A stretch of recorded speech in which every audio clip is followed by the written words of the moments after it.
Quand on aborde la gastronomie, tout est pluralité. Dans une recette, plusieurs ingrédients. Pour les achats, plusieurs commerçants. Dans l'assiette, plusieurs aliments. Alors oui, j'ai voulu définir ce podcast Passion sans modération comme une rencontre entre plusieurs personnalités de la sphère food. Une vraie tablée souriante grâce à laquelle vous passerez, je l'espère, un très bon moment. Le dénominateur commun, ce sont des convictions et une passion dévorante de mes invités pour le métier qu'ils incarnent sans modération. J'anime, ils s'expriment, elles racontent, vous écoutez et nous partageons une table, ensemble. Au menu de l'émission, une conversation 3 étoiles, des interviews aux petits oignons, des confidences épicées. Oui, un podcast vitaminé comme moi. Mais qui suis-je ? Qui est donc derrière le micro ? Je m'appelle Virginie Legrand, je suis chef à domicile depuis 8 ans et je foisonne de créations nouvelles et audacieuses. Et si, aujourd'hui, ensemble, on laissait caraméliser des cuillères entières d'énergie positive ? Allez, venez avec moi dans les coulisses de la foodosphère. On va se régaler ensemble. Ça y est, nous sommes en 2023. Alors, avant d'enclencher notre conversation polyphonique, je tiens à vous adresser à vous 4 et à tous mes auditeurs mes vœux les plus savoureux pour cette nouvelle année qui s'ouvre à nous, riche en opportunités diverses et en rencontres fécondes. Aujourd'hui, je retrouve le studio et le micro et j'accueille avec un énorme plaisir mes 4 invités du jour, reliés avec moi par l'envie de partager et de croquer la vie à pleines dents. Bonjour Johanna Boiteux, tu es une passionnée du goût, une dénicheuse de vin avide de rencontres et de découvertes gustatives et tu exerces le métier de caviste à domicile. Bienvenue. Bonjour Virginie. Bonjour Oriane Dordona, tu es la responsable événementielle d'un lieu qui s'intitule Émotion, situé dans le Val-de-Marne à Saint-Maur-des-Fossés, après avoir passé 15 ans dans le secteur de l'hôtellerie. Bienvenue. Merci. Bonjour Marc Guillot, président fondateur du Clos 58, un domaine viticole d'exception sur le terroir de Caramani, en Roussillon. Bonjour. Bonjour. Et enfin, bonjour Patrice von Acker ou Acker ? Patrice Van Acker. Van Acker. Auteur de plusieurs ouvrages sur la gastronomie, dont Menaces sur la gastronomie française, comprendre ce qui va changer, publié aux éditions Ballant en 2020, et tu es également vice-président de l'Institut du goût. Bonjour. Bonjour, merci pour cette invitation. Avec plaisir. Alors, je vais commencer avec Johanna. Tu as été intronisée il y a quelques semaines au sein de la confrérie du vin de Suresnes. Oui. Est-ce que tu peux nous raconter cette fierté ? En fait, c'est une fierté pour différentes raisons, c'est-à-dire que j'anime depuis quelques années des cours d'œnologie à Suresnes et je propose la vente de vins aux particuliers. Donc, j'organise des commandes groupées, des vins que je déniche quelque part dans mes rencontres avec les vignerons, soit dans les vignes, soit sur des salons professionnels. Cette activité-là, j'ai commencé d'abord à Paris et à un moment donné, je me suis aperçue qu'il n'y avait rien de tel à Suresnes et que ce n'était pas tout à fait normal dans la mesure où on a une vigne à Suresnes. Et c'est la vigne la plus importante de l'Île-de-France. Mais je ne savais pas. Malgré tout. J'apprends aujourd'hui quelque chose. Tout à fait. Et donc, qu'il n'y ait pas des activités œnologiques à Suresnes, je trouvais ça dommage et je voulais justement développer cette activité à Suresnes. Donc, le fait d'être intronisé dans la confrérie du vin de Suresnes, ça me permet quelque part de maintenir, de m'identifier aussi avec cette tradition viticole qui est quand même très, très longue, très, très riche. Et j'ai pu participer l'année dernière au salon lors du premier salon de vin à Suresnes organisé par le Lions Club. Il y a eu un concours à la fin du salon dans lequel on a participé, moi et mon compère. Et nous avons réussi ce concours qui consistait à des connaissances, un test de connaissances en vin et une dégustation à l'aveugle. Et grâce à ça, nous avons pu justement être introduits dans cette confrérie. Donc ça me permet de m'identifier davantage et d'accentuer davantage l'activité que je tiens vraiment à développer dans cette partie de l'Ouest parisien. Parce qu'à Paris, il y a énormément de choses qui se passent, qui se déroulent autour du vin, mais Suresnes, ça devrait y être. Mais pourtant, il faut encore travailler. Très bien. Écoute, je te souhaite de devenir une figure incontournable du vin de l'Ouest parisien. Alors, la passerelle est tout de suite facile. Je vais donner la parole à Marc. Alors Marc, peux-tu nous donner les étapes de la viticulture ? Avec pédagogie et vulgarisation. Avec s'il te pédagogie et plaît. vulgarisation, je ne sais pas si je sais faire ça. D'autant que je suis assez jeune dans le métier. On va dire qu'on laisse pousser une liane, qu'on taille en ce moment, au moment où la sève est en terre, on va dire, pour simplifier. C'est-à-dire que les rameaux sont secs avec moins de sève, donc on fait la taille. On attend que les feuilles soient tombées. Je vulgarise vraiment. Hein. Non, mais c'est bien, on s'imagine. Soit métaphorique aussi. On attend que les feuilles soient bien tombées, et on attend un petit moment et après on taille. Et ce qui est assez incroyable, c'est qu'on taille vraiment à ras. Enfin, je ne sais pas si vous avez des images en tête, mais vous vous retrouvez avec des cèpes, soit qui soient palissés ou soit qui soient en gobelet, qui soient vraiment presque à ras du sol. À part dans certaines vignes, dans certains pays où c'est très haut. Et vous vous retrouvez au mois de juillet, pour faire simple, avec des tiges qui font 3-4 mètres de long. Et ça, c'est tous les ans. Donc, c'est assez incroyable. Donc, je ne vais pas rentrer dans le détail de combien de bourgeons on laisse quand on fait la taille. Entre 2 yeux vus, 3 yeux vus, 2 yeux, 3 yeux, 5 yeux. C'est vraiment en fonction de ce qu'on veut et en fonction de l'âge des pieds de vigne et du cépage et du terroir. Enfin, il y a plein de... Je ne veux pas noyer le poisson, là, mais c'est assez compliqué, en fait. Et puis, comme je fais ça que depuis 2 ans, je ne sais pas tout. Oui, parce que c'était quoi ton parcours avant ? En fait, je suis un biologiste, je suis vétérinaire de formation. J'ai fait toute ma carrière d'abord à l'Institut Pasteur en recherche sur les fièvres hémorragiques et puis après une longue carrière de production de vaccins pour finir au comité exécutif du groupe Sanofi à Paris en ayant passé une 20aine d'années à l'étranger, le Tchad, le Sénégal, la Mauritanie, le Brésil, l'Uruguay, les États-Unis, le Canada.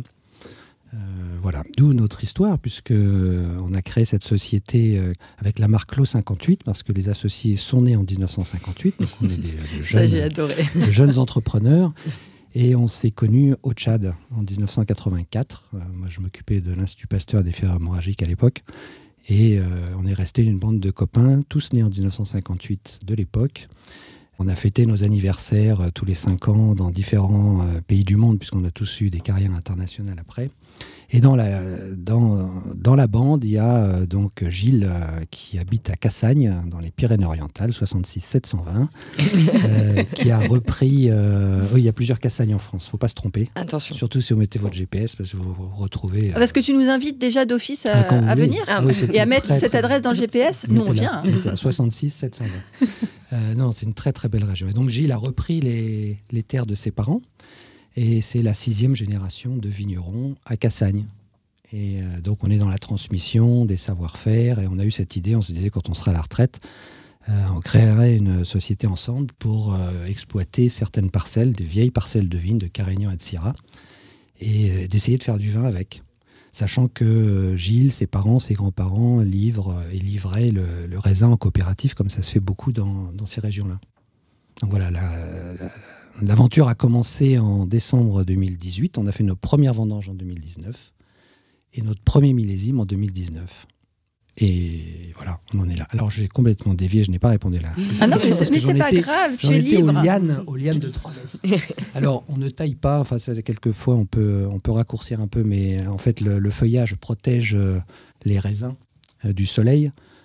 Il y a toute une configuration, mais ça c'est Gilles qui saurait mieux en parler que moi, parce que moi je sais, je suis ses recommandations et il me tient la main quand je tiens le sécateur pour pas que je fasse de conneries, parce que c'est très très grave. Et puis il est très très très méticuleux, il adore, c'est quelqu'un qui est absolument passionné, comme on l'est tous dans la bande. Et c'est des vignes on est à 400 mètres d'altitude, on est dans la forêt, on nous dit qu'on fait de l'agroforesterie, on ne le savait pas. On n'a pas eu de problème enfin voilà. Et après, arrive le moment de la récolte qu'on appelle les vendanges. Et là, on récolte le raisin. Je simplifie. Donc très baissé parce que justement, tout est très bas. Voilà, tout est manuel. On a mal au dos. Tout est manuel. Et après, on met donc ces grappes de raisin que l'on trie au moment de la vendange. On ne met pas tout, on sélectionne une partie. Et puis après, on met, pour faire très simple, tout est mélangé. On met ça dans des grandes cuves. Et commencent les fermentations alcooliques, malolactiques, les presses. Et puis après, on récolte un certain nombre de jus, des vins de coule, des vins de presse. Et après, il y a tout un travail d'assemblage et d'élevage. Mais ça, ce serait très très long à rentrer dans le détail. Là. Et on obtient quelque chose qui se retrouve dans une bouteille, sous un bouchon, et derrière une étiquette. Et qui se retrouve après dans un verre. Et quelquefois, c'est pas mal. Et pour nous, c'est vraiment super. Merci beaucoup, Marc. Alors, là, je fais le lien avec Patrice, qui a écrit un livre que j'ai là. Alors, vous ne le voyez pas parce que c'est audible, mais voilà, qui s'appelle Menaces sur la gastronomie française et qu'en fait, j'ai acheté... tu l'as sorti grosso modo pendant le confinement. Oui, à la fin de la première année de confinement. Voilà, le fameux. Et du coup, je l'avais lu, j'avais trouvé ça très intéressant. Alors, je voudrais juste citer 3 passages que j'avais vraiment adorés. Alors là, tu citais Jean Vito, qui disait que la gastronomie n'est pas totalement superposable à l'alimentation, puisque si cette dernière est nécessaire à la vie, la gastronomie rajoute une recherche de la qualité, de l'expression, du goût, du plaisir pris à manger. C'est une véritable passion. Que représente la gastronomie pour toi ? Une passion, précisément. C'est d'ailleurs le titre du précédent ouvrage. Passion partagée avec mon épouse depuis plus d'un tiers de siècle. Et ce qui fait que cela représente une part essentielle de notre temps libre, qu'il s'agisse de voyages, de stages à l'étranger, ou d'écriture de livres, d'articles dans le Figaro ou dans des revues spécialisées. C'est une passion, je dirais, quotidienne qui nous amène dans l'action. D'accord. Et du coup, est-ce que tu bois du vin aussi avec l'alimentation ? J'aurais du mal à ne pas en boire parce que j'ai une épouse dont la famille produit Chassagne-Montrachet et Puligny-Montrachet. Et donc, si je ne buvais pas de vin, je pense que la famille ne m'aurait pas laissé l'épouser. Mais de toute façon, boutade mise à part, c'est toujours un immense plaisir, notamment de découvrir des nouveaux vins qu'on ne connaît pas forcément. Voilà, du coup, tu découvriras les coups doux et grands coups doux dont on parlera après. Et du coup, en quoi le lien des Français, selon toi, le lien avec l'art culinaire semble inaltérable ? Il est inaltérable parce que, alors sans faire dans l'image d'Épinal, mais depuis les banquets chez les Gaulois, comment dirais-je, qui représentaient vraiment déjà, alors là, je suis plus sérieux, qui représentait vraiment déjà une composante de l'identité de la Gaule. Donc il y a cette, cette identité culturelle qui marque les débuts de notre histoire, à quoi s'ajoute la constitution progressive d'une royauté qui a mis l'accent sur un certain prestige, et donc incluant le prestige de la gastronomie.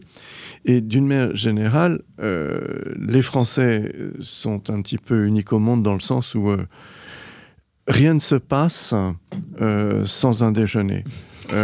Quand il faut rapprocher un couple, c'est un déjeuner. Quand il faut rapprocher du business, c'est autour d'une table. Les mariages, les enterrements et autres, c'est toujours autour d'une table. Et même si on veut s'engueuler, on commence par manger parce que ça... Et surtout, ce qui est très intéressant, c'est qu'on est à table, on n'a pas fini et on envisage déjà le prochain repas. Exactement. C'est vrai, ça. Oui, d'ailleurs, les Français aussi font partie des rares qui passent une bonne partie, quand vous les rassemblez autour d'une table, à parler des repas précédents qu'ils ont pu faire et à envisager les suivants. Oui. Mais c'est vrai, c'est tellement vrai.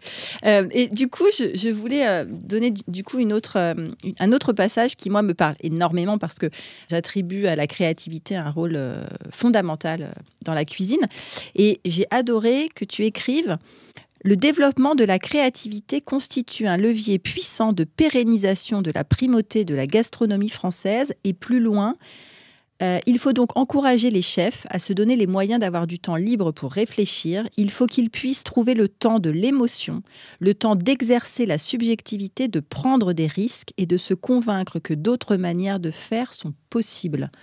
Est-ce que tu fais partie de ceux qui disent que la cuisine a besoin d'être renouvelée en permanence, moderne, audacieuse ? Elle doit être renouvelée, mais dans la tradition, à partir d'une tradition et du respect de la tradition, ne serait-ce que parce qu'il y a des gestes et des gestes techniques qui sont un héritage. C'est vraiment la cuisine française qui a apporté, en tout cas pour le monde occidental, une technique avec un certain nombre d'étapes que Escoffier a clarifié, si je puis dire, pour ne pas dire codifié. Donc cette tradition est importante, mais on vit dans un monde tel que il faut innover en permanence. Et donc l'innovation en matière gastronomique est tout à fait importante. Elle réjouit ceux qui la produisent, elle réjouit ceux qui la dégustent, et elle contribue au rayonnement international de la France, parce que si on était plus créatif, comme les autres le sont, il ne faut pas oublier qu'il y a quand même un certain nombre de pays, Suisse, Belgique par exemple, où par tête d'habitant, il y a plus de restaurants étoilés Michelin que la France. Et le Japon peut être cité aussi, mais c'est bon, je sors du cadre occidental. Mais ne serait-ce que dans le cadre occidental, on s'aperçoit bien qu'il y a de plus en plus de chefs qui sont hyper créatifs, même en Allemagne, en Angleterre, aux Pays-Bas.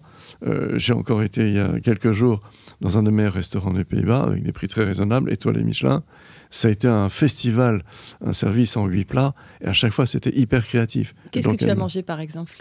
Il y avait ces différents poissons cuits avec des sauces légères, mais avec des goûts auxquels on n'est pas habitué. Hein. Pareil pour les viandes. En plus, ils sont capables de prendre du bœuf importé de Japon, le faire hyper fin et faire là-dessus un petit jus absolument délicieux. On n'a pas en France parce que ils se sentent obligés de se projeter en avant par la créativité parce que leur tradition est, je dirais, moins séculairement ancrée en matière gastronomique aux Pays-Bas, quoi. C'est un exemple. Merci. Et du coup, c'est vrai que là, tu viens de le dire plus ou moins fort, la cuisine procure de l'émotion. Donc, je fais directement le lien avec Oriane. Donc, Oriane, c'est un centre de formation qui a créé une cuisine qui s'appelle Emotio. Tout à fait. D'où vient ce concept ? Justement, c'est tout à fait ce que disait Patrice, c'est-à-dire que la cuisine provoque une émotion. Nous, on est un centre, notre société, à la base, est un centre de formation pour les managers. Et il y a eu une réflexion de la part de nos dirigeants de se dire, voilà, il faut créer dans cet espace de formation un vrai moment qui marque les esprits, qui marque chacun des participants, et ça passe par la gastronomie. Et vraiment, c'est pour ça que Emotio vient du mot émotion, c'est qu'est-ce qu'on ressent. Surtout en France, effectivement, comme le disait Patrice, où vraiment tout est fêté autour de la gastronomie, chaque événement, un mariage, un enterrement, une naissance. Et tout ça crée un moment d'émotion et marque les esprits. Et c'est pour ça que c'est découlé pour le nom Emotio. Qui joue du coup aussi avec les deux O. Tout à fait. Les deux centres de formation qui s'appelle Morgat, qui est dirigé donc par Monsieur et Madame Morgat depuis 1996 et donc ça s'écrit M2ORTGAT et donc Emotio termine par les deux O pour rappeler Morgat. Très bien. Et du coup, sur quels critères recrutez-vous les chefs à qui vous confiez la cuisine ? J'ai la chance de faire partie de cette brigade, donc j'y étais lundi. J'y étais hier et j'y serai demain. Tout à fait. Voilà. Mais sur quels critères ? Alors, c'est justement à travers l'émotion que va nous procurer le chef. Alors, bien sûr, il y a une personnalité à avoir. On aime bien avoir des chefs qui nous expliquent leurs plats, qui nous racontent un petit peu leur histoire aussi, parce que c'est des parcours de vie d'être chef. C'est une vraie passion pour tous. Et c'est cette transmission de leur passion et de leur émotion à travers la cuisine. Ça va être aussi les plats qu'ils vont nous proposer. On ne cherche pas forcément des plats gastronomiques comme on l'entend, fait par des grands chefs comme on les connaît. Mais voilà, ça va être la transmission de leur passion, qu'est-ce qu'ils aiment dans ce métier. Bien sûr, le goût, évidemment le goût. Et puis toute la présentation qu'on va avoir et créer encore cet effet de surprise auprès de nos participants et qui va marquer et qui va pouvoir aussi aider les chefs à développer aussi leur réseau. Et c'est vrai que le lieu pour les chefs est quand même canon. Tu peux nous expliquer un petit peu comment a été conçu ce lieu ? Alors, le lieu a été conçu par différentes personnes qui sont intervenues. Le but étant d'avoir... Alors, c'est un restaurant qui fait à peu près 30 places. Donc voilà, c'est un petit restaurant. On n'a pas vocation à casser les murs et à se développer encore plus. Mais ça a été conçu autour du voyage aussi. Donc, on a des tables qui ont été fabriquées en bois brûlé, comme on le voit souvent au Japon. On a du bois du Brésil, on a du marbre du Brésil aussi. Donc, il y a cette idée de voyage aussi à travers tout ça. Et ça a été conçu pour être vraiment une cuisine ouverte où le chef puisse cuisiner devant tous les participants et que les participants se rendent compte aussi de ce que c'est que de cuisiner. Souvent, le chef est dans sa cuisine, caché. On ne le voit pas forcément, on ne comprend pas forcément toutes les étapes qu'il y a. Et souvent, les participants sont invités au moment du plat et au moment du dessert à venir auprès du chef pour qu'il leur explique, pour qu'il leur transmette toutes les étapes de la création de leur plat et qu'ils puissent le transmettre aux autres participants. Oui, Patrice. Oui, un petit commentaire. Ce Bien que sûr. dit Oriane est important et mérite d'être souligné parce que le public a envie de comprendre, Bien sûr. de connaître. Et cette manière de présenter le travail est très importante à un tel point qu'on voit de plus en plus de restaurants qui se développent avec une façade tout à fait transparente. Et ça donne confiance d'ailleurs aux clients de voir qu'il n'y a pas des bidons avec des produits chimiques qu'on est en train de vider, c'est gage aussi du vrai beurre, de vraie huile d'olive et ainsi de suite. Quoi. Bien sûr. Voilà. Mais c'est vrai que moi, chez mes clients, donc pour ceux qui ne me connaissent pas, je suis chef à domicile et du coup, je travaille chez les clients. Les cuisines sont souvent ouvertes et ils adorent. Il y a des îlots centraux et en fait, ils adorent au moment où je dresse ou quand je suis en train de snacker mes Saint-Jacques, par exemple, d'aller voir ce que je mets, comment ça flambe. Voilà, si je flambe, là, typiquement, mardi soir, j'étais chez des clients, j'ai flambé une lotte au Grand Marnier. Ils sont tous venus, ils ont regardé et ça fait aussi partie, alors j'aime pas ce mot-là, du show, mais ça fait partie de notre expression en fait. Moi, je m'exprime dans l'assiette et du coup, à terme, c'est à destination des dégustateurs. Donc, quand déjà ils peuvent être un peu sur ce chemin-là de me voir en train de cuisiner, j'adore. Et c'est vrai que du coup, chez Emotio, la cuisine est juste délirante. On a beaucoup de place et on peut dresser, par exemple, mercredi, on a dressé 14 assiettes, lundi 16, et il y a la place de mettre les 16 assiettes. Donc ça, c'est un kiff monumental. C'est ça. Et puis, on a de la vaisselle aussi. On a de la vaisselle Villeroy et Boch. Donc, il y a toute une organisation pour faire en sorte que la gastronomie soit vraiment mise à l'honneur dans tous les aspects. Et c'est vrai que c'est pour moi, en tout cas, qui en suis la responsable. C'est vrai que c'est un plaisir. C'est un plaisir de voir les chefs. Quand je les vois cuisiner, c'est vrai que pour moi, c'est toujours agréable. Et on voit dans l'œil des participants qu'ils ont toujours ce petit regard vers le chef. Et puis, ça leur donne des idées aussi. Souvent, on me dit, est-ce que vous croyez que le chef peut me donner sa recette ? Bien sûr. Bon, alors... Ah, pas tout le monde. Bon, voilà. moi, je dis oui. Non, mais voilà, on comprend aussi que parfois, voilà, il y a de la technicité derrière, donc on ne veut pas donner ses petits secrets, c'est normal.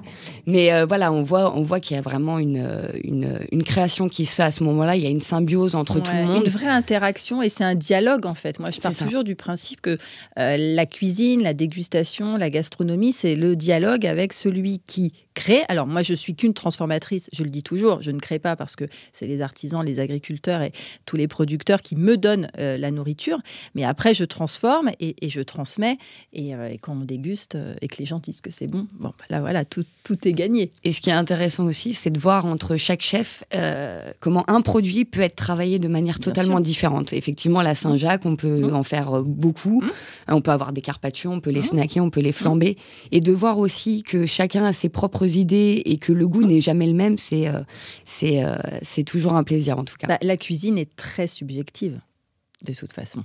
Patrice, tu es d'accord ? Oui, tout à fait. Chacun apporte sa créativité personnelle. Je pense que c'est très important. Oui, son parcours, sa personnalité. Merci beaucoup, Oriane. Alors, je reviens avec Johanna.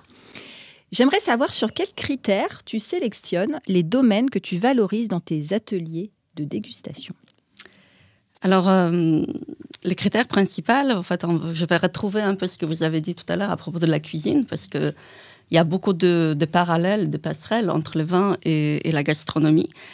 Donc, le critère principal, ce sera l'émotion, en fait. C'est-à-dire que tous les vins que je sélectionne sont les vins que j'ai goûtés et que j'ai appréciés, que j'ai aimés, que j'ai ressenti une émotion. Et cette émotion-là me fait que je me dis, mais il faut que je le partage, il faut que je le fasse connaître, il faut que j'en parle, parce qu'il y a quelque chose qui se passe dans le verre.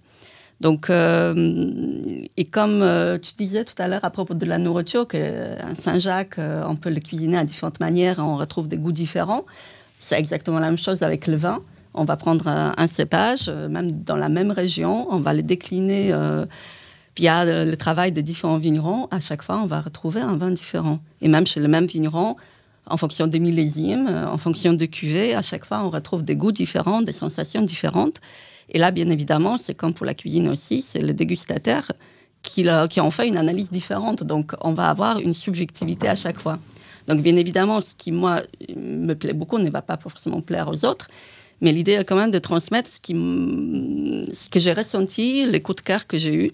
Donc, tout d'abord, la qualité du vin, le plaisir que j'en prends, parce que le plaisir est quand même à la clé du vin. Ce n'est pas un produit qu'on prend pour se nourrir, c'est un produit qu'on prend pour avoir du plaisir. Oui, parce que c'est vrai qu'on n'a pas besoin de vin pour vivre, c'est bien dommage. C'est bien dommage. En fait, physiquement, on n'en a pas besoin, mais spirituellement, plus aussi. de l'eau, bien sûr. Et donc, ça, c'est un des critères. Et ensuite, il y a aussi toute la philosophie de travail derrière et la manière de travailler. C'est-à-dire que dans la mesure du possible, la plupart des vins que je sélectionne sont des vins en bio, qui travaillent en bio, en biodynamie, parfois en nature. Donc, c'est le fait d'utiliser le moins de produits œnologiques, ne pas utiliser des pesticides, utiliser le moins de sulfites possible. Mais ce n'est pas une religion en soi pour moi. C'est-à-dire que le vin, avant tout, doit être bon. Doit procurer du plaisir. Donc, un vin idéal, c'est le vin qui procure du plaisir et qui est travaillé dans les règles de la viticulture biologique, biodynamique. Ce sont aussi des vins qu'on ne trouve pas partout. C'est-à-dire que je n'ai pas vraiment plaisir, je n'ai pas envie de proposer des vins qu'on trouve au supermarché. Ce n'est pas le but du jeu. C'est l'idée de retrouver des petits vignerons, pas des grandes marques, pas des grandes maisons, de proposer des vins qui sortent de l'ordinaire, qu'on ne trouve pas partout, qu'on ne trouve pas ailleurs. Des vins qui montrent un peu d'originalité ou qui permettent de découvrir des choses différentes. Parce que de même, quand dans la cuisine, on peut également innover dans la manière de faire du vin, on peut également expérimenter, tenter différentes choses. Et j'adore, par exemple, faire des comparaisons entre les différents vins et montrer ce que ça peut apporter en même vin, par exemple, lorsqu'on le vinifie dans les contenants différents. Le même vin, par exemple, vinifié en cuve inox, en fût de chêne, ou en jarre, en fort, en fait, quel impact ça va avoir sur le goût. Ou alors, sur le même cépage, justement, comparer ce que ça peut donner en fonction des différentes régions. Et se rendre compte qu'un chardonnay de Bourgogne, c'est pas la même chose qu'un chardonnay dans le Languedoc, dans le Jura ou alors aux États-Unis. Donc, l'idée, c'est vraiment de faire comprendre que le vin, c'est immense, en fait. On peut passer sa vie à goûter, découvrir, approfondir ses connaissances, ses expériences en termes du vin. Il n'y a pas une idée de vin. C'est-à-dire, quelqu'un qui me dit, moi j'aime bien le pain sec, l'oignon. Je dis, oui, mais lequel, en fait? Parce qu'il y a autant de vins. Il y a une grosse méconnaissance aussi. Hein. Moi, je suis dans la gastronomie, mais c'est vrai que j'aimerais beaucoup me mettre dans l'œnologie, mais vraiment approfondie. Et c'est vrai qu'on a tendance à rester un peu en superficiel, d'accords classiques. Et c'est bien aussi de sortir des sentiers battus, finalement. Oui. Et toi, tu fais partie de ces gens-là qui nous aident à sortir des sentiers battus. Donc, merci beaucoup, Johanna. Marc, là encore, passerelle facile. Oui, tu es toujours là. Alors, tu es le fournisseur des restaurants du groupe Éclore de Stéphane Manigold. Oui, des tables créatives et exigeantes. Comment s'est construite la collaboration? Parce que tu es tout jeune. Oui. Et ben en fait, dans le vin. Toute cette histoire, c'est une longue histoire de hasard, en fait, de succession de hasards. Notre rencontre au Tchad en 84, cette amitié qui s'est développée, le fait que dans la bande, il y en ait un qui n'était pas dans ce métier-là et qui a repris les terres de ses parents, qu'on soit resté en contact. Enfin, tout est une question de hasard. Et un jour, j'ai rencontré, alors je ne vais pas rentrer trop dans les détails, mais Stéphane Manigold, pour faire très simple, qui habitait dans le même immeuble que mon père. Et on s'est croisés dans le parking au sous-sol. Voilà. Et à l'époque, il était dans un autre métier. Oui, il n'était pas encore restant. J'étais dans un autre métier et on s'est rencontrés en septembre 2020. Et il m'a dit que je ne suis plus là où j'étais avant. Et moi, je lui ai dit, je ne suis plus non plus là où j'étais avant. Et qu'est-ce que tu fais? Eh bien, je viens de racheter la Maison Rostand et m'associer avec Mathias Marc et d'autres sur certains restaurants. Et moi, je lui ai dit, tiens, c'est drôle, moi, je fais du vin. J'ai une première cuvée. On est en septembre 2020. On a fait des vendanges en 2019. J'ai quelques bouteilles. Elles n'ont encore jamais été goûtées. Jamais, mais vraiment. Il m'a dit, écoute, c'est très simple, tu viens, tel jour, telle date, c'était un vendredi à 17h, tu viens à la Maison Rostand et on va organiser une dégustation. Je lui ai dit, pourquoi pas, oui. Moi, je connais rien au vin, je ne suis pas du tout dans le domaine, donc je n'avais jamais apporté une bouteille à déguster à qui que ce soit. Même pas à des amis. Donc je me retrouve ce vendredi à 17h à la Maison Rostand avec Stéphane Manigold et un certain nombre de chefs qu'il a fait venir. Et j'avais qu'une Le seule... traquenard. Non, pas le traquenard, mais bon, je ne savais pas très bien à quoi m'en tenir. Et j'avais une bouteille. Je sais que maintenant, il faut au moins 2 au cas où il y en a une bouchonnée. Ça m'est arrivé une fois. Mais j'en avais qu'une. Et voilà, donc on a entamé une discussion, c'était vraiment très sympa. Et ils ont goûté, et ils ont commencé à me dire, mais ça goûte bien. J'avais jamais entendu parler de cette expression-là. Ça goûte bien. Ouais, bon, ok, si ça goûte bien, c'est bien.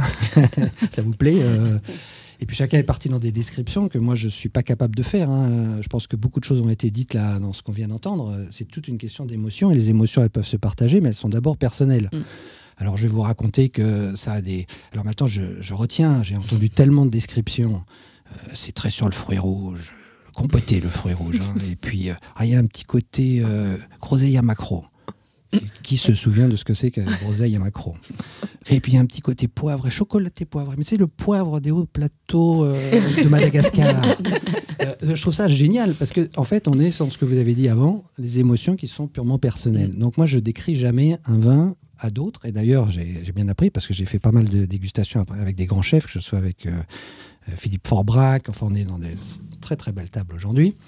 Et à chaque fois, le chef ou le sommelier que je rencontre, à qui je dis d'ouvrir la bouteille parce qu'à chaque fois je casse le bouchon souvent, donc je ne les ouvre même pas quand je fais les dégustations. Ils les ouvrent comme ça leur permet d'avoir tout le et à chaque fois on me décrit des choses différentes. Et effectivement on a des cuvées qui surprennent à chaque fois et qui plaisent, et on a cette chance là d'avoir un produit qui est une niche en fait. L'appellation Caramani, c'est 3 communes en France. Il doit y avoir 4 ou 5 vignerons. On fait 6000 bouteilles par an. C'est rien du tout pour moi. C'est énorme à distribuer parce que je n'avais pas l'habitude. Mais c'est rien du tout. Et c'est très, très différenciant par rapport aux autres. Ça a été mis à plusieurs reprises en dégustation en aveugle, mais aveugle total. Et notamment, il y a 2 semaines à Beaune, dans un groupe de professionnels avec de grands Bourgognes, de grands Côtes-du-Rhône, que je ne citerai pas. Et les gens étaient voire choqués que ce soit notre bouteille qui soit passée en premier. Ils n'en avaient jamais entendu parler. Et par rapport au prix entre les bouteilles qui étaient sur la table, je vous assure qu'il y avait une différence de 1 à 1000. Et bon, voilà. Donc on a un produit que moi je ne saurais pas vraiment... Enfin, je l'aime bien, parce que c'est vrai qu'il est bon. Chaque professionnel y trouve, et les gens qui le boivent surtout, parce qu'en fait, on a une clientèle maintenant qui se développe au niveau des particuliers, donc des gens qui ont goûté nos vins en restaurant, chez Substance, chez Contraste, chez Braise, Maison Rostand, chez Flaubert, pour le groupe Éclore, mais aussi chez Omiyura, chez Frédéric Simonin, meilleur ouvrier de France, chez Tom Meyer, meilleur ouvrier de France. Voilà, donc je peux en citer plein d'autres, parce que... Enfin, tu es rentré dans le sérail quand même, du coup. Vraiment, mais vraiment par hasard. Et c'est vraiment tu nous cites des noms qui Stéphane, sont quand même... et puis à Tom Meyer, qui était le chef de la Maison Rostand. Pas Tom Meyer, Nicolas Baumann, pardon. Tom Meyer, c'est Granit. Et puis cette génération de top chefs que je ne connaissais pas, avec qui on a des relations absolument extraordinaires, parce qu'ils pourraient être mes enfants. Non, c'est Pierre Chaumet, par exemple, qui vient d'ouvrir son restaurant. On était le vin de l'inauguration, là, en face du Sénat. Bon, j'en ai plein d'autres. Hein. J'ai à peu près toute la Bravo, Marc, quand même. Génération des top chefs. Quel beau parcours. Humainement, c'est exceptionnel de voir ces jeunes qui... C'est du travail d'enfer. Enfin, tu connais bien ça, Virginie. Des jeunes entrepreneurs. Moi, j'adore l'entrepreneuriat. Je suis assez passionné. J'aime bien les gens passionnés. J'aime bien la transmission. Et là, on transmet les savoir-faire. Et tout se fait autour du vin. Et c'est un monde que je ne connaissais pas, parce que moi, c'est plutôt les vaccins. Je peux vous parler pendant des heures. Les vaccins, pédiatrie, fièvre hémorragique, corona, tout ce que vous voulez. Ça, c'est ma spécialité. Non, c'est pas mon intitulé, ça, Marc. Et on retrouve un peu... enfin, voilà.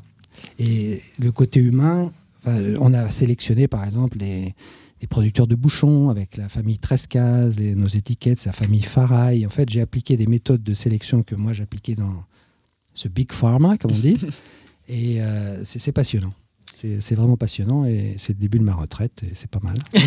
C'est pas mal, c'est assez brillant quand même. Merci beaucoup. Est-ce que je peux me permettre, Virginie, parce que simple coïncidence, mais j'ai eu l'occasion de goûter justement le vin de marque l'année dernière dans un restaurant. Chez qui Chez Liquide. Chez Liquide, oui, c'est un grand fan. Et j'avoue, effectivement, il m'a proposé, je lui ai fait confiance.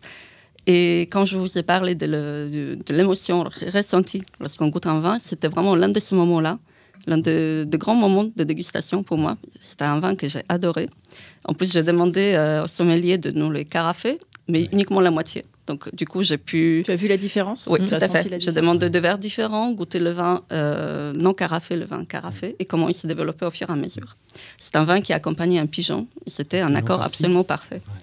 Et quand je suis retournée la deuxième fois dans ce restaurant, je leur ai dit que je prends le pigeon uniquement s'ils ont encore le cloche.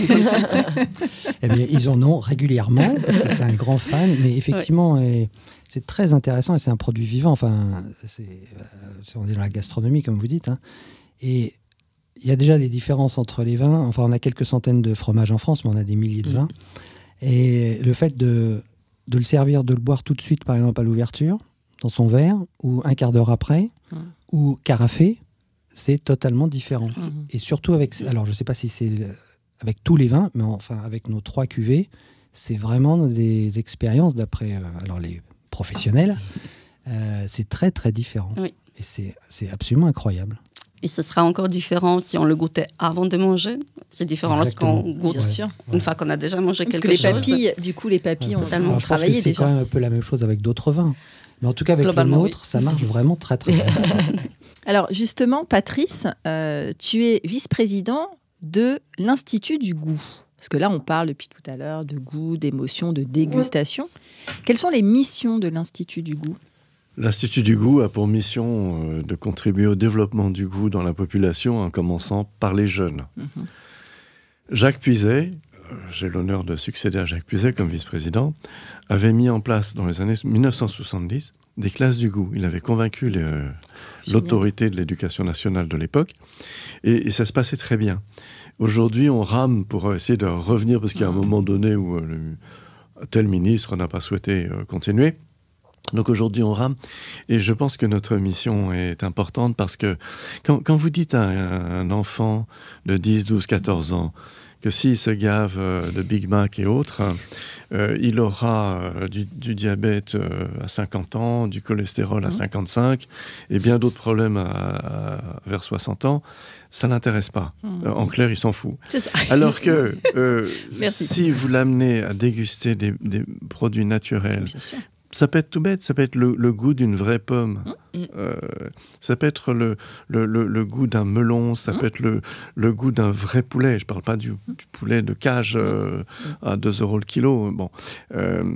Eh bien, même des vraies frites. Éventuellement des vraies frites, oui, tout à fait, avec de vraies pommes de terre. Eh bien, ce jeune-là, il va progressivement s'intéresser au goût et il va... sans abandonner les cochonneries auxquelles il est habitué, parce que parfois il sort avec ses copains, mais de plus en plus, il va demander à ses parents qu'on lui serve des choses simples, mais naturelles et qui ont du goût. Voilà. Et accessoirement, nous avons remporté un appel d'offres pour des actions d'éducation au goût pour des enfants autistes, et nous les amenons à exprimer ce qu'ils ressentent. Super. Parce que, comme vous le savez, ces enfants ont des problèmes de communication. On les amène à exprimer ce qu'ils ressentent au travers de certaines dégustations. Et progressivement, ils expriment très librement ce qu'ils ressentent. Ils comparent avec leurs voisins. Je ne montre pas mon voisin pour dire que mais c'est parce que c'est un geste. C'est moi. Comment dire il va confronter ses impressions, ses émotions avec les petits camarades qui sont dans la petite salle où on les réunit. Et ça crée du dialogue. Et c'est toujours bon de créer du dialogue pour des enfants. Bien sûr, mais ça résonne beaucoup ce que tu dis parce que moi j'interviens. Alors il y a une semaine du goût, c'est-à-dire c'est 7 jours en octobre sur laquelle on accentue parce qu'il faut sensibiliser au bien manger, au fait maison. Moi je fais à chaque fois des ateliers, je suis très sollicitée pour des ateliers dans les écoles. Et c'est tout bête, mais de leur amener... Alors, après, j'en ai décliné d'autres, notamment au printemps, parce que je voulais travailler tout ce qui est des asperges, petits pois. Et quand je leur amène les cosses de petits pois, bah, c'est quoi ça, madame ? Bah, ouvre, tu verras. Oh, bah, c'est rond, c'est vert. Ah, bah, c'est un petit pois. D'accord. Ou les épinards, que j'amène les grosses feuilles d'épinards. Ah, bah, comment c'est possible ? Bah, après, vous allez voir, ça va fondre. Et en fait, Les gamins, ils adorent ça. Ils adorent, il y a de la couleur, il y a de la texture, c'est effectivement, on les ouvre à autre chose. Alors après, bon, je ne sais pas pour incriminer les parents, mais c'est aussi un peu le rôle d'éducation des parents à ça. Mais quand il y a des instituts ou en tout cas des mobilisations, des initiatives qui se chargent de ça, moi j'en suis d'office parce que je trouve que c'est indispensable. Et le côté classe de goût, on va demander à Monsieur Papendiaï pourquoi il n'y a toujours pas de cours de cuisine à l'école. Mais c'est très important parce que l'éducation au goût Bien sûr, est tout à fait nécessaire parce que le goût, ça s'éduque. Et à tout âge. Hein. Bien sûr. Je vous avouerai que moi, depuis 2 ans, je suis membre du jury du championnat du monde d'huile d'olive. Il a fallu que je commence par m'éduquer, si je puis dire, parce que quand vous avez 30 huiles d'olive différentes à déguster à l'aveugle, il faut vraiment analyser. Enfin, il y a une éducation à s'imposer, ne serait-ce que pour être le plus neutre possible. On peut avoir des émotions, mais en même temps être objectif aussi. Enfin, il faut avec être des juste. critères, Voilà, c'est ça. précis. Et donc on a des grilles avec une quinzaine de critères et on met des chiffres aux 15 critères. Quoi, très intéressant. Et c'était quand le dernier championnat du monde c'est tous les ans. Donc, là, ça va arriver ou oui, forcément, on est en janvier. En 2023, la date n'est pas encore fixée, mais D'accord. Ça va revenir. Ok. Oriane, toi, tu as une expérience dans l'hôtellerie. Tout à fait. Qu'est-ce qui t'a plu dans ton expérience? Donc, je crois que tu étais à l'EMPT, donc l'école de Paris des métiers de la table. C'est ça. J'ai passé effectivement alors une mise à niveau dans un premier temps, puisque moi je venais d'une filière générale. Je n'étais pas du tout destinée, et je ne me destinais pas à rentrer dans l'hôtellerie et restauration. Et donc j'ai passé effectivement 3 ans dans cette école. Alors moi j'étais plutôt du côté hôtellerie. C'est vrai que la restauration est venue un peu sur le tard et à force des expériences professionnelles où voilà, dans l'hôtellerie on nous apprend à être très polyvalent et il faut savoir un peu tout faire. Donc la restauration est venue un petit peu plus tard et surtout à la période du Covid où le métier a beaucoup souffert. Non, tu crois? Non, légèrement. Et donc il a fallu effectivement que je sois de plus en plus polyvalente et c'est là où effectivement j'ai dû me consacrer un peu plus à la restauration que ce qui était prévu. Mais moi, ce que j'ai adoré en tout cas et ce que je trouve intéressant dans ce parcours et dans ce métier, c'est que l'hôtellerie et la restauration, c'est encore un des rares métiers où on peut faire de l'alternance étant jeune. Il y a certains métiers où on peut le faire, mais l'hôtellerie et la restauration, c'est vraiment spécifique. On développe énormément de capacités en peu de temps. On a la chance, généralement, alors on ne le voit pas quand on est jeune, mais que nos patrons, nos maîtres d'apprentissage nous fassent confiance et nous laissent un peu souvent travailler seuls et on apprend encore plus et encore plus vite que dans certains métiers. On apprend sur soi-même tous les jours et c'est vraiment ça, moi en tout cas, que j'ai aimé, c'est ce côté alternance, d'apprendre des techniques de métier que je connaissais pas du tout. Pour moi, la restauration, effectivement, c'était apporter une assiette et puis voilà. Et on découvre que non, il y a une technique de découpage de chaque viande, de chaque poisson, que chaque légume aussi doit être respecté, doit être coupé d'une certaine manière, doit être épluché d'une certaine manière. Et ça, c'est en tout cas, moi, les souvenirs qui me restent, parce que c'était il y a quand même 15 ans. Mais voilà, c'est les souvenirs qui me restent, effectivement, de mes cours de cuisine, que je n'étais pas très assidue, on peut le dire. Mais à culpa. Voilà, mais à culpa à mes profs. Mais c'est en tout cas, même maintenant, 15 ans après, c'est ce qui me reste. C'est toute cette technique, le côté très pointilleux du métier, où effectivement, une tomate ou un champignon, on ne peut pas faire n'importe quoi avec. Ça se respecte. Ouais, c'est ça, le respect du produit. Et c'est ça qui me reste, en tout cas. Ok, merci. Alors, pour conclure déjà juste les interviews personnelles, après on va faire d'autres choses, je voudrais vous citer un passage de la littérature proustienne qui me rappelle à ma première vie de professeur de lettres. Mais, quand d'un passé ancien rien ne subsiste, après la mort des êtres, après la destruction des choses, seule, plus frêle mais plus vivace, plus immatérielle, plus persistante, plus fidèle, l'odeur et la saveur restent encore longtemps, comme des âmes, à se rappeler, à attendre, à espérer, sur la ruine de tout le reste, à porter sans fléchir sur leurs gouttelettes presque impalpables, l'édifice immense du souvenir. Alors pour chacun d'entre vous, je vous pose la question principale. Quelle est votre Madeleine de Proust? Celle-là, je ne l'avais pas envoyée en avance. On n'était pas préparés. Non. Alors, chaque fois, c'est de l'impro. Moi, c'est le roast beef de ma grand-mère avec les pommes de terre sautées qu'elle faisait dans les grosses cocottes Le Creuset, orange, je m'en souviens encore, avec un peu d'ail. Et, ça, c'est venu tout seul, hein. Ah ouais, bah, moi, c'est exactement ça qui me reste. Et les haricots verts du jardin. Et comment s'appelle ta grand-mère? Elle s'appelle Hélène. Hélène. Voilà. Bonjour Hélène. Voilà. Alors les autres? Je sais que c'est pas facile. Il y en a plein. Ah bah voilà, faut que tu en choisisses Les une. bugnes. Oui. C'est ma Madeleine de Proust à moi aussi. Voilà. Les bugnes de ma grand-mère. On avait une maison familiale à Chapareillan, à côté de Chambéry, au pied du Mont Granier.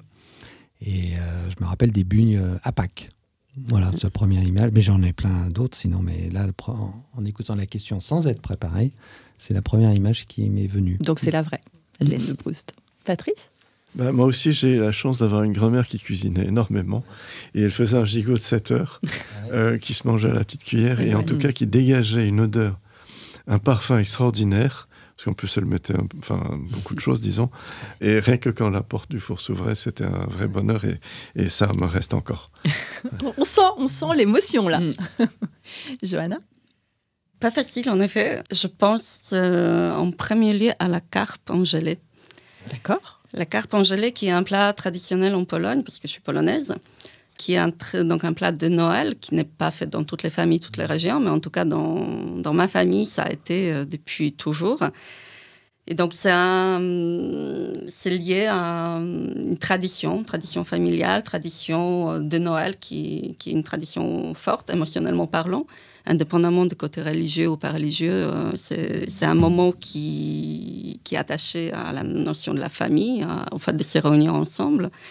Et c'est vrai que lorsque je pense à Noël, je ne peux pas imaginer qu'on puisse ne pas avoir la carpe en gelée. Je n'ai jamais mangé de carpe en gelée, je ne sais pas. Moi non plus. Voilà. Non plus. Il reste encore tant de Oui, choses. oui, parce que j'adore voyager en Pologne et j'ai eu des occasions. Voilà, très bien, merci. Alors, on enchaîne sur un petit jeu. Donc, je mets une petite poche au milieu. Vous tirez quatre papiers chacun, s'il vous plaît. Ce sont des questions complètement fermées à répondre, soit ça, soit ça. Donc, 4 par personne. Oriane, tu commences? Alors, entrecôte ou bavette? Bavette. Très bien. Non, tu n'as pas besoin de justifier. Si tu as envie de dire, tu dis, mais sinon, c'est... Voilà. Non, je vais m'arrêter là. Voilà, très bien. Ensuite, vous faites les 4 d'un coup. Gourmet ou gourmand? Ça, c'est moins évident. Je dirais gourmand, quand même. Et alors, cèpe ou morille? Je dirais les cèpes. Et je vais développer. J'ai un souvenir, parce qu'on passait avec mes parents et mon frère 2 semaines, toujours à la montagne, en randonnée. Et un jour, à Champs-Rousse, on a fait une randonnée où on a trouvé des cèpes énormes. Et on a mangé, je pense, des cèpes pendant à peu près 1 semaine. Et les cèpes, ça reste quand même si on en mange 1 semaine, ça reste toujours aussi bon. Très bien. Et la dernière, béarnaise ou mayonnaise? Eh bien, béarnaise. Merci, Oriane. De rien. Marc? Alors, Paris-Brest ou Saint-Honoré? Paris-Brest. Fraise ou framboise? Framboise. Terrine ou rillette? Terrine. Et langoustine ou gambas? Gambas. Ok. Johanna ou Patrice? Alors, coquillette ou spaghetti, je dirais spaghetti, mais j'avoue que je ne suis pas une grande fan de pâtes, ce n'est pas mon plat préféré. Chocolat blanc ou chocolat noir, clairement chocolat noir. Céleri ou chou-fleur, chou-fleur. Et citron vert ou citron jaune, là, je vais avouer que je n'ai pas vraiment de préférence. Je ne suis même pas sûre de pouvoir détecter la différence dans un plat si on a utilisé le citron vert ou citron jaune. Alors peut-être tu verras la différence avec le zeste. Peut-être avec le de zeste, citron vert et le zeste de tout à citron fait. jaune en général est facilement identifiable. En revanche, Comme la caipirinha est muito bon comme vierge. La caipirinha, ça se fait avec du citron vert. Pas le morito aussi. Oui. Ah, c'est pas pareil. en revanche, j'ai régoûté récemment la bergamote et j'étais vraiment très Surprise. surprise, oui ou non, parce qu'en fait la bergamote, pour moi, je l'associais toujours au thé Earl Grey, En fait, c'est le thé qui est avec la bergamote. Mais en fait, le goût que j'avais dans le thé Earl Grey, j'associais en grande partie au goût de thé. Et là, j'ai senti... Là, t'as eu l'agrume. Oui, mais il y a vraiment un arôme et un goût très particulier de la bergamote qu'on n'a pas dans un citron. Et un arôme très, très puissant que je trouve très intéressant. Merci. Patrice? Pomme ou poire, moi je trouve que pomme, c'est extrêmement varié. Donc, c'est un plat amaretto au Grand Marnier. La tradition française fait que je suis attiré par le Grand Marnier. Cuisine asiatique ou méditerranéenne, j'adore voyager. J'ai voyagé dans plus de la moitié des pays du monde, donc cuisine asiatique, ça me dépayse plus. Et viande crue ou poisson cru, ça sera poisson cru parce que ça me, ça fait penser plus, ça dépayse plus. Surtout s'il y a du citron vert dessus. Parce que le citron vert, par rapport au citron jaune, apporte une touche de fraîcheur que n'apporte moins le citron jaune. C'est comme ça qu'on peut le reconnaître, je crois. Et voilà, le poisson cru, ça ouvre, je pense, à plus de... À l'évasion. Oui, voilà, plus d'évasion. Oui, je suis d'accord. Très bien, merci de vous être prêté au jeu. Je terminerai avec 2 phrases que j'aimerais que vous continuiez. Pour moi, cuisiner, c'est... Un moment de partage. Ok. Rendre ses proches heureux. Oh, c'est beau. Créer un moment de partage aussi.